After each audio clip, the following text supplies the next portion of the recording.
High, আমি ফাল্গুনি।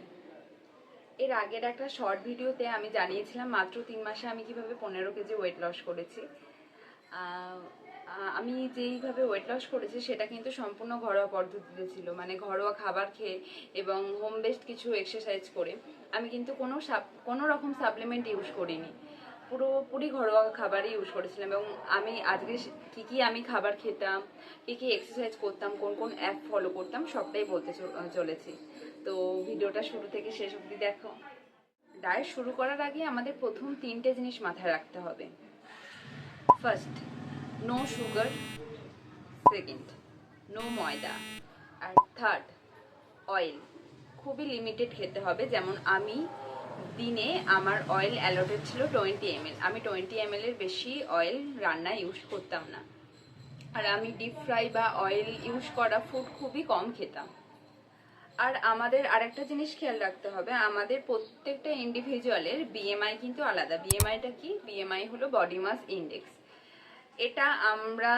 এটা indicate করে যে আমাদের ওয়েটটা ওভার ওয়েট আছে কিনা, অথবা আমরা হেলদি ওয়েট কিনা, অথবা ওবেস অথবা আন্ডার ওয়েট কিনা। এটা ক্যালকুলেট করা যায়। তুমি যদি তোমার হাইটটা এবং ওয়েটটা গুগলে লিখে সার্চ করো বিএমআই ক্যালকুলেশনে, তাহলে তোমার দিয়ে দেবে।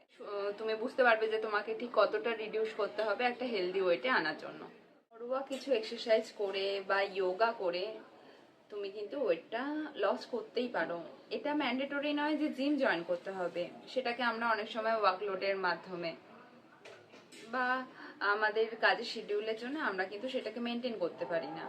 তো কনসিস্টেন্সি না রাখতে পারলে সেটা হিতে বিপরীত হতে পারে। কিন্তু তোমার যোগা অথবা হোম বেসড কিছু এক্সারসাইজের কিন্তু কোনো সাইড এফেক্টস নেই, বরং সেটা তোমাকে পজিটিভ এনার্জি প্রোভাইড করে। তুমি যদি সকালে উঠে যোগা করতে পারো, দেখবে সারা দিনটা তোমার বেশ পজিটিভ এনার্জির সাথে স্পেন্ড করতে পারছো। আমি কি কি খেতাম এবার বলি। আমি সকালবেলা উঠে প্রথমেই একটা লাইম ওয়াটার খেতাম। ওটা খাওয়ার পরে আমি এক্সারসাইজ করতাম, অথবা হাঁটাহাঁটিও করতাম। আমি যেহেতু আমাদের এখানে হাঁটার সেরকম স্পেস নেই বা জায়গা নেই, আমি ছাদেই 30 মিনিট হাঁটতাম। টাইমার সেট করে আমি 30 মিনিট রোজের হাঁটতাম। এবং আমি ইউটিউবে রাফতাস জিম বলে একটা চ্যানেল আছে, আমি ওখান থেকে দেখে 24 মিনিট বা 25 মিনিট যখন যেমন টাইম থাকতো সেরকম রোজের কিন্তু এক্সারসাইজ করতাম। এবার সকালবেলা উঠেই প্রথমে ওই মর্নিং ড্রিঙ্কটা খাওয়ার পরে 8টা নাগাদ অথবা তার 1 ঘন্টা পরে ওভারনাইট সোক আমন্ড খেতাম, অথবা তার সাথে 4টে খেজুর এরকম খেতাম। খাওয়ার পরে ব্রেকফাস্টে নানান অপশন আছে। তুমি ঘুরিয়ে ফিরিয়ে, রোজের তো একই জিনিস ভালো লাগবে না খেতে, তো ঘুরিয়ে ফিরিয়ে তুমি রোজের কিছু না কিছু খেতে পারো। যেমন ওটসের চিলা খেতে পারো, অথবা ডালিয়া খেতে পারো, ব্রাউন ব্রেড খেতে পারো, ঠিক আছে, কর্নফ্লেক্স, মুসলি, এগুলো তুমি খেতে পারো। দইটা দিয়ে খেলে একটু বেশি ভালো হয়, দুধটা চাইলে অ্যাভয়েড করতে পারো। প্রোটিন থাকে অত্যন্ত বেশি। আর তুমি এগ খেতে পারো, কিন্তু এগ হোয়াইটটাই খেও, কারণ এগের যে কুসুমটা আছে ওটায় প্রচণ্ড পরিমাণে প্রোটিন আর ফ্যাট থাকে, তো ওইটা অ্যাভয়েড করাই ভালো। এবার মিড মর্নিংয়ে আসি। মিড মর্নিংয়ে যে কোনো সিজনাল ফুড খেতে পারো তুমি। এটা খেলে তোমার পেটটাও ভর্তি থাকলো আর খাবারের ক্রেভিংসটাও হলো না। তো যে কোনো সিজনাল ফুড যেই টাইমে যেটা অ্যাভেলেবেল থাকবে তোমরা সেটা কিন্তু খেতে পারো। কিন্তু আম, কাঁঠাল আর কলা, এই 3টে ফুড অ্যাভয়েড করাই ভালো। এগুলোতে কার্বোহাইড্রেট একটু বেশি থাকে, ওই জন্য বলছি এই 3টে ফুড অ্যাভয়েড করাই ভালো। তোমরা আপেল খেতে পারো, পেয়ারা খেতে পারো, আঙুর খেতে পারো, ঘুরিয়ে ফিরিয়ে যে কোনো ফল, বেদানা খেতে পারো, ঘুরিয়ে ফিরিয়ে এই ফলগুলো যে কোনো ভাবেই তোমরা খেতে পারো। সিজনাল ফুড এটা তোমরা 11টা নাগাদ খাও, মিড মর্নিংয়ে খেয়ে নিলে। এরপর আসি লাঞ্চে। লাঞ্চে ঘরোয়া খাবার খাও, কিন্তু এটা মাথায় রাখতে হবে যে যাই খাই না কেন তাতে যেন তেল কম লাগে। যেমন আমি আমার তেলের মেজারমেন্টের জন্য ফেব্রিকের একটা, দেখবে 20 টাকা দামে যে ফেব্রিকের কালারগুলো হয় না, কৌটোগুলো, ওই ওতেও 20 ml রং থাকতো। তো ওটা আমি একটা আমার শেষ হয়ে গেছিলো, আমি ওটা ওয়াশ করে ওটার মধ্যে 20 ml দিয়েই আমি ব্যবহার করতাম। আর আমি ম্যাক্সিমাম দিনকে দুপুরবেলা আমি ওই ওটসের খিচুড়ি বানিয়ে খেতাম। খুব টেস্টিও হয় আর ওটা খুব হেলদিও, আর খুব কম তেল লাগে। 1 চামচ তেল দিয়ে প্রায় হয়ে যায়। ওই একটু ভেজিটেবলসগুলোকে ভেজে নিয়ে ডাল দিয়ে আর ওটস দিয়ে জল দিয়ে ফুটিয়ে নিলেই হয়ে যাবে। একটু এবার নুন হলুদ এগুলো দিয়ে ভালো লাগে খেতে। কিন্তু কোনগুলো অ্যাভয়েড করতে হবে, যেমন ডিপ ফ্রাই মানে মাছ ভাজা, পাঁপড় ভাজা, এগুলো অ্যাভয়েড করতে হবে। তুমি যে কোনো সবজি তরকারি বা ডাল এগুলো দিয়ে তুমি খেতেই পারো, কোনো অসুবিধা নেই। ভাতের পরিমাণটা 1 বাটি ভাত নিলে, 1 বাটি ডাল নিলে, আর এবার সবজির তরকারি নিলে 1 বাটি, ব্যাস সেটা নিয়ে দুপুরবেলা খাওয়া হয়ে গেল। এবার তুমি ঘুরিয়ে ফিরিয়ে খেতে পারো। কোন দিন দই ভাত খেলে, কিন্তু চিনি ইউজ করা যাবে না। চিনিটা যতটা সম্ভব অ্যাভয়েড করতে পারো। যখন চিনির ক্রেভিংস হবে তোমরা মধু দিয়ে খেতে পারো। সকালে ধরো মুসলি খাচ্ছ, তুমি দই দিয়ে খাচ্ছ, তো মুসলিতে এমনি সুগার অ্যাড করতে লাগে না, ওখানে নানান ড্রাই ফ্রুটস থাকে, তো এমনি মিষ্টি লাগে খেতে। যদি কখনো ক্রেভিংস হয় মিষ্টি, তাহলে তোমরা মধু মিশিয়ে খেতে পারো। এছাড়া তো খেজুর খাচ্ছ, খেজুরটা তো মিষ্টি, ন্যাচারাল, এটা কোনো ক্ষতি করে না, তো এটাও তোমরা খেতে পারো। তারপরে ঘুম থেকে উঠে একটু গ্রিন টি, 6:30 নাগাদ ডায়েট চিড়া পাওয়া যায়, ডায়েট চিড়া খেলে, মাখানা খেলে, বা ছোলা ভিজিয়ে রেখেছো সেটা খেলে, খাওয়ার পরে এবার তোমাকে ডিনারটা মাথায় রাখতে হবে যে যতটা as early possible, as early তোমাকে শেষ করে ফেলতে হবে ডিনারটা। ডিনারটা তুমি যদি সম্ভব হয় 8:30 কি 9টার মধ্যে কমপ্লিট করে নেওয়ার চেষ্টা করলে। ডিনারে কি কি খাবে? ডিনারে তোমরা রুটি খেতে পারো, স্যুপ খেতে পারো, স্যুপটা খুবই ভালো এবং হেলদি।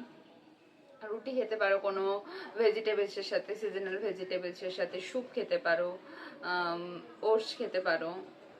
ঘুরিয়ে ফিরিয়ে অল্টারনেট করে করে তোমরা খেতে পারো। তো এইভাবে চলতে হবে। কিন্তু আমি নিজের এক্সপিরিয়েন্স থেকে বলছি, তুমি যদি শুধু প্রপার স্ট্রিক্ট ডায়েট ফলো করছো কিন্তু কোনো এক্সারসাইজ করছো না, কোনো কিন্তু লাভ হবে না। তোমাকে এক্সারসাইজ দিনে সময় বার করে আধা ঘন্টা হলেও এক্সারসাইজ করতে হবে। এক্সারসাইজ না করলে কিন্তু মানে ফলাফলটা মিলবে না। আর আমি একটা ওয়েট মেশিন কিনেছিলাম, তোমাদের যদি লিঙ্ক দরকার হয় তোমরা জানিও, আমি সেই লিঙ্কটা অ্যাটাচ করে দেবো। আমি 2 দিন কি 3 দিন ছাড়া ছাড়াই আমি আমার ওয়েটটা চেক করতাম যে আমার কতটা ইমপ্রুভ হচ্ছে, আদৌ হচ্ছে কিনা। যখনই আমি দেখতাম যে আমার 500 গ্রাম কমেছে 3 দিনে বা 2 দিনে, বা 1 কেজি অনেক সময় কমেছে, আমার হাইয়েস্ট হয়েছে 1 সপ্তাহে আমার 1 কেজি কমেছিল, তো আরো আমাকে মোটিভেট করতো যে না আমি পারবো করতে, আমাকে পুশ করতো যে না করতেই হবে। কিছু অ্যাপ আছে যেগুলো আমার ওয়েট লস জার্নিতে আমাকে প্রচন্ডভাবে হেল্প করেছিল। যেমন ওয়েট লস বলে একটা অ্যাপ আছে, ওখান থেকে দেখে তুমি কি ধরনের ওয়েট লস করতে চাইছো, শুধু বেলি ফ্যাটের কিনা বা হোল বডির, সেই রকম তুমি সেই ক্যাটাগরি ওয়াইজ সিলেক্ট করে তুমি কিন্তু সেখান থেকে এক্সারসাইজ করতে পারবে। আর একটা হেলদি ফাইভ মি বলে অ্যাপ ছিল, ওখানে তুমি দিনে কতটা খাবার কনজিউম করছো এবং তার কতটা কিলো ক্যালোরি কনজিউম করছো সেটা কিন্তু একটা ক্যালকুলেশন বার করে দিত। এবং আমি সাজেস্ট করবো যাদের পিসিওডি, পিসিওএস আছে অথবা আরো নানান ধরনের প্রবলেম আছে, তারা কিন্তু ডায়েটিশিয়ানের আন্ডারে থেকে একটা ডায়েট ফলো করতে পারো, তাহলে আরো বেশি বেনিফিশিয়াল হবে, আরো বেশি এফেক্টিভ হবে জিনিসটা। আরে আমি যেটা বলছি সেটা ইন জেনারেল তোমরা ফলো করতে পারো। আর একটা প্রবলেম বলে রাখি, আমরা যখন অনেক সময় আমরা হেভি হয়ে যাই, মানে যারা রোগা ছিল বা মিডিয়াম ওয়েট ছিল আমাদের, যদি হেভি হয়ে যায় আমাদের বডি নানান জায়গায় স্ট্রেচ মার্কস চলে আসে। ওয়েট রিডিউস করার পরেও কিন্তু সেই স্ট্রেচ মার্কসটা চলে আসে। এটা কিন্তু চিন্তার কিছু নাই, এটা খুবই ন্যাচারাল একটা জিনিস এবং এটা হাইড করারও কিছু নেই, এটা খুবই একটা ন্যাচারাল জিনিস। এগুলো আসবে, যেমন আমাদের অনেকেরই ডবল চিন চলে আসে, ঠিক আছে, এটা ন্যাচারাল। কিন্তু আমাদের সবসময় মাথায় রাখতে হবে যে একটা হেলদি ওয়েট আমরা মেনটেন করতে পারলে আমরা নানান ধরনের অসুখ থেকে কিন্তু ফ্রি থাকবো। সবাই এখন ফাস্টফুড খেতে ভীষণ পছন্দ করি, প্রায় রোজেরই অথবা উইকেন্ডে তো ফাস্টফুড খেয়েই ফেলি। তো আমাদের মাথায় রাখতে হবে যতটা সম্ভব কম আমাদের ফাস্টফুডগুলো খেতে হবে, ফাস্টফুডটা অ্যাভয়েড করতে পারলেই ভালো। এবং সম্পূর্ণ ঘরোয়া পদ্ধতিতে তোমরা বাইরের খাবার না খেয়ে দেখো, অথবা নো ময়দা, নো সুগার অ্যান্ড অয়েলটা কম করে দেখো যে তোমরা কি বেনিফিট পাচ্ছ। ওটাতেই দেখবে তোমাদের অলরেডি সেরকম কিছু এফোর্ট না দিয়ে অনেকটা ওয়েট রিডিউস হয়ে গেছে। খুব একটা গ্রুপে ফটো তুলতাম না, কিরকম একটা লাগতো ওই জন্য, অথবা কোথাও গেলেই সেরকম সাইজের হয়তো পছন্দ হয়েছে এই জামাটা, পেতাম না। আমার তখন ডবল এক্সেল ছিল, ডবল এক্সেল থেকে এখন এল অথবা এম পড়ি। এখন আরেকটু ওয়েট গেইন করে নিয়েছি, সেটা কনসিস্টেন্সি মেনটেন করতে পারিনি বলে। কিন্তু তখন আমার এম এ নেমে গেছিল এবং আমি টানা 3 মাস কনসিস্টেন্সি মেনটেন করেছিলাম। এবং যারা ভাবছো যে ইম্পসিবল হবে না, ইম্পসিবলের মধ্যেই দেখবে লুকিয়ে আছে এই কথাটা যে আই এম পসিবল। তো আমি যখন পেরেছি তোমরাও পারবে, চেষ্টা করে দেখো। এবং আরও ডায়েট রিলেটেড যদি কোনো কোশ্চেন থাকে তোমরা কমেন্টে জানিও, আমি হেল্প করার চেষ্টা করব এবং এই রিলেটেড আরও কিছু ভিডিও আনার চেষ্টা করব। তো আজকের মতো এইটুকুই, টাটা।